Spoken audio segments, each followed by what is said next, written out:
kabajamtootaa fi hordoftoota Gadaa Digital Media bakka jirtanitti nageenya koosnaa ga'uusin jedha. Namoonni chaanaalii kana subscribe goone yookiin kanneen haaraa taatan subscribe godhaa, maatii ta'an affeerraa kooti. Egaa guyyaadhaa barnoota baay'ee murteessaa fi baay'ee barbaachisaa tokko qabadheesni dhiyaadhee jira. Innis waa'ee table of content yookiin baafata Microsoft Wordin akkamitti baafanna kan jedhu baay'ee namoota hedduu rakkisaa. Akkuma beekamu namoonni sadarkaa digirii fi akkasumas maasters irra jiranis dhimma kanaan kan rakkatan yeroo mul'atan jiru. Kana jechuun maalidha? Baafata yeroo baafannu yookiin table of content yeroo baafannu kallattii lamaan baafanna. Tokko karaa manual ta'edhaan jechuudha. Tokko immoo karaa automatical ta'een baafachuu dandeenya. Kanaafuu automatical yeroo baafannu automatically headerii select goone yeroo baafannu baafanni keenyas ni midhaagaa, yeroo keenyas ni qusanna. Kanaafuu akkamitti baafachuu dandeenya kan jedhu barnoota kanarraa hubannoo guddaa argattanii barnoota guddaa argattan jedhee yaada. Hanga xumura isaatti wajjin turan affeerraa kooti ammas. Egaa yeroo baafata table of content baafnu jechuudha Microsoft Word irratti jalqaba irratti mata duree keenya yookiin taayitilii fi sabtaayitilii keenya select goona jechuudha. Egaa yeroo select goonu kana hunda isaanii irra deemnee select goona akkuma argaa jirtan kanatti. Egaa kabajamtoota keenya seeraan sirriitti hordofaa. Yeroo select goonu ammoo introduction amma jalqaba irratti select erga gooneeti akkuma beekamu home irra deemna jechuudha. Egaa kan itti aanu ammoo definition of goodwill dha.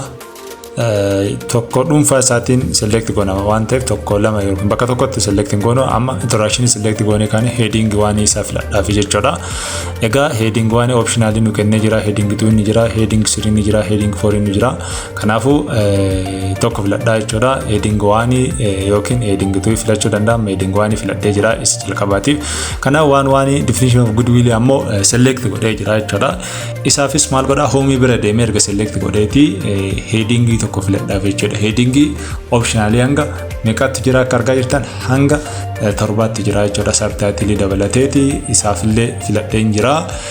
Egaa heading waan filadheef jira jechuudha. Akkuma argitan staayilii namatti toluudhaan yookiin akkaataan attract isin gochuu danda'u filattanii sana booda malee sadaffaa irra deemtanii one to the concept of goodwill and Ethiopia law kan jedhus select erga gooneeti heading 1, heading 2 fi 3, 4 kanneen keessaa tokko filannaaf jechuudha. Egaa yeroo kana filannuu fi dhuunfaa isaatiin maal goona amma deemne iddoo duwwaa kilik goona jechuudha. Fakkeenya isaa isinitti argisaa jira. Yoo taayitiloonni biraas jiraatu bifa kanaan select gochuu dandeenya jechuudha.